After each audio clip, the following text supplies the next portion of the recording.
Φάνη, απόψε ο Παναθηναϊκός έχει ένα πολύ κρίσιμο μάτς στην Βρέμη με την Βέρτερ. Ένα μάτς που ουσιαστικά οι πράσινοι παίζουν τις τελευταίες τους ελπίδες για να μείνουν ζωντανοί στη μάχη της πρόκρισης. Τι μπορούμε να πούμε με μια πρώτη ματιά για αυτό το μάτς?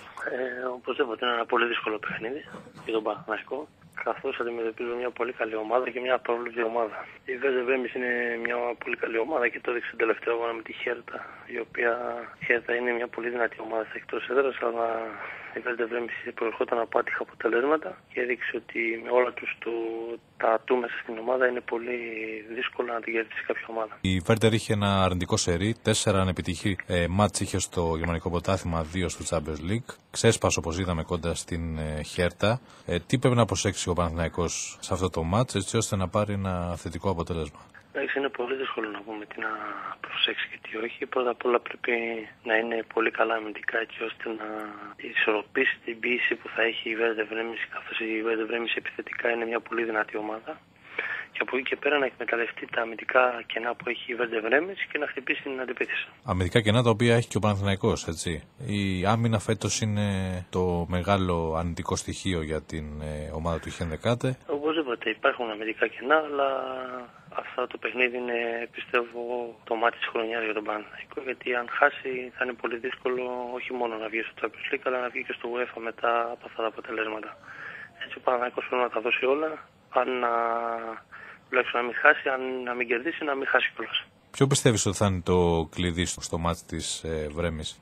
Οπωσδήποτε πρέπει να κλειστούν 2-3 παίκτες οι οποίοι είναι τα κλειδιά μέσα στην ομάδα. Όπως παραδείγματος χάρη ο Ντιέγκο που βρίσκεται μετά τον τραυματισμό του σε κριτική κατάσταση και το έδειξε προχθές.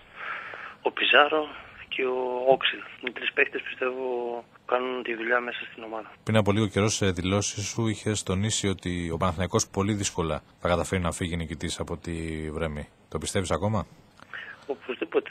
Η Βέρτερ Βρέμη μέσα στην έδρα της είναι μια πολύ δυνατή ομάδα. Το έχει αποδείξει με κάθε δυνατό αντίπαλο. Δεν υπολογίζει ποια ομάδα παίζει και ποια όχι. Αν ειδικά είναι στη μέρα της και όπως είπα οι 3 παίκτες ή κάποιοι άλλοι παίκτες πιάσουν στάνταρ απόδοση, ο Παναθηναϊκός δύσκολα θα γλιτώσει. Αλλά και αν δεν πιάσει απόδοση και ο Παναθηναϊκός κλείσει αυτούς τους παίκτες, είναι πολύ δύσκολο για τη Βέρτερ Βρέμης να εκμεταλλευτεί τους χώρους που έχει. Πρέπει να προσέξει αμυντικά πάνω απ' όλα για να μην δέχεται γκολ. Και από εκεί και πέρα κοιτάει το επιθετικό κομμάτι.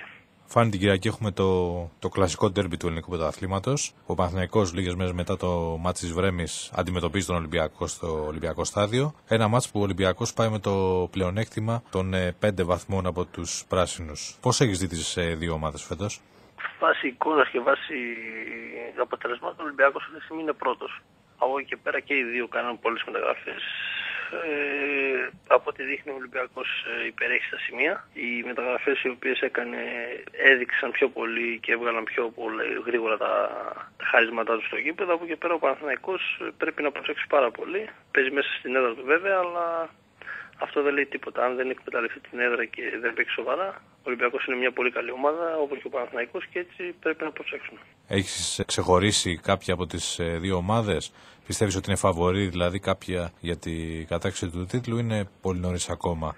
Είναι πολύ νωρίς ακόμα είναι 89η αγωνιστική από ό,τι ξέρω στην Ελλάδα. Είναι πάρα πολύ νωρίς ακόμα να πούμε για τίτλο, για ποιος θα πάρει το πρωτάθλημα, για το ποιος θα βγει στο Champions League.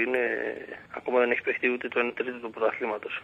Πριν από λίγο καιρό άφησες να εννοηθεί ότι είναι ανοιχτό το ενδεχόμενο να φύγεις από τη γερμανική ομάδα, καθώς από ό,τι φαίνεται δεν βρίσκεσαι στα πλάνα του προπονητή. Εντάξει, είχαν γίνει κάποιες δηλώσεις, οι οποίες αυτές ήθελα να κάνω, αυτές έκανα.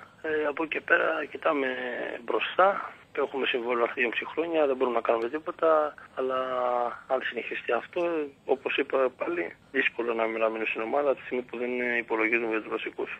Έκανες λόγο για εθνικισμό που υπάρχει στην ομάδα της Leverkusen. Δεν είπα ακριβώς εθνικισμό, έκανα σύγκριση μεταξύ Ελλάδας και Γερμανίας. Οι Γερμανοί σε αυτό είναι πάρα πολύ σωστοί και προωθούν πρώτα τους Γερμανούς παίκτες και μετά όλους τους άλλους. Αντιθέτως με την Ελλάδα που πρώτα προωθούν τους ξένους και μετά τους Έλληνες ποδοσφαιριστές. Αυτό είχα πει.